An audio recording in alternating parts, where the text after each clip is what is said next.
First tonight, we are continuing to follow an active search that's happening right now in York County. Police in Sanford say they're searching the area for a suspect who they say shot at an officer early this morning.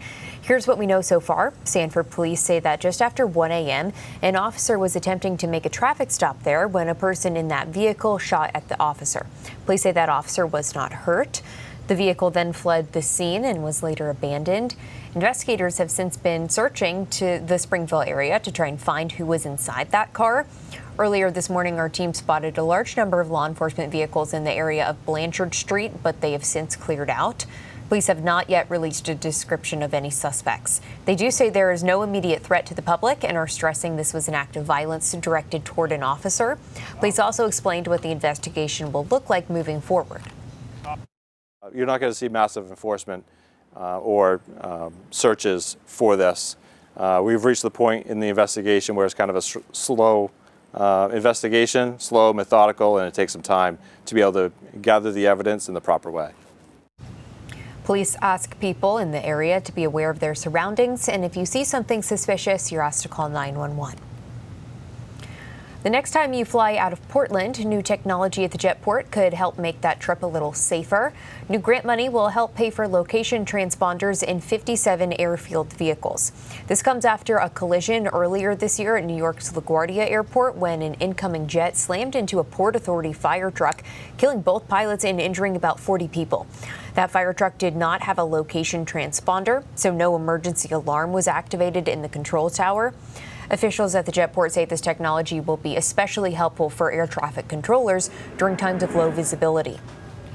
In fact, the tragedy in LaGuardia happened at midnight, right? It's dark, it's hard for controllers to see. This will make it another opportunity for them to see exactly where every vehicle is on the airfield. Maine took advantage of the over $200,000 made available from the FAA. The state and airport each contributed just over $11,000 for the new technology. Penobscot County's largest community health center is on the edge of bankruptcy.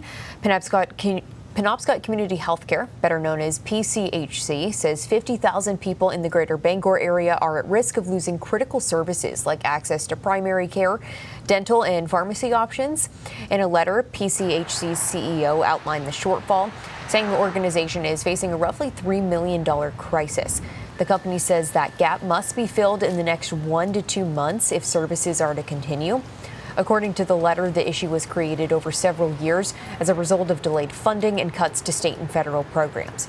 They also say high provider turnover and poor reimbursement for preventative care is a major factor. PCHC is a nonprofit organization with a mission focused on providing affordable healthcare solutions. Officials estimate its services diverted thousands of patients from emergency rooms last year alone, saving people tens of millions of dollars in medical debt. The agency works alongside other nonprofits in the region like Wabanaki Public Health and Wellness to provide the care. Leaders there say losing their services would be devastating. We know that our work is only as good as those collaborations, and that collaboration with PCHC allows us to offer comprehensive care, able to wrap around our services and their services around our clients that are the most vulnerable in our communities. A group of state legislators in the Bangor area are now calling on the governor and attorney general to allocate $1 million in opioid settlement funds to PCHC. In a letter, State Senator Joe Baldacci called its services the largest safety net in the region. Meals for Unhoused People recently had a pipe break that made its kitchen unusable.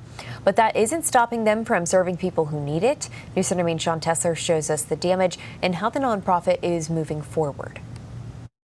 The whole place is flooded. Pictures and videos show the damage from a sewage pipe break inside Manna Ministries in Bangor. Oh my gosh. This whole room plus the bathroom was literally covered in stuff. 76-year-old Billy Ray has been running the nonprofit for the past 36 years. This is our bathroom. It's just not much left of it. Giving out hot meals to people in need, 5 days a week. We have not missed one night since 1990, not one single night. But now, that's a harder challenge. Are we supposed to quit? Or we just keep going? And what I felt in my heart and talking to other people is we need to keep going. With no way to cook, Ray has had to call other kitchens. Thank you, Chef. Local restaurants have stepped in to help feed Mana's usual crowd, including Moe's Original Barbecue. We have great food, we have great people, and the fact that we can give back to people that are in need, I love it. And did you want any onions, peppers, mushrooms, anything? Angela's Pizza has also contributed to make sure no one goes hungry. We don't always have the opportunity and the means to do so, especially nowadays, but anytime that we can, grateful for the opportunity. Bangor has seen an uptick in need since Together Place's day space closed earlier this month, making it more important than ever for Mana's to stay open. It would be really bad if they were closed, so it's nice that you can depend on them to be open at 4 o'clock to serve a hot meal. Ray's next goal is to raise $7,000 to get his kitchen functional again. Guess I'm just too stubborn or too whatever to quit, and I'm not going to. In Bangor, Sean Tessler, CENTER Maine. And Ray tells us he plans on making a GoFundMe page to help raise the remaining money needed to reconstruct his kitchen.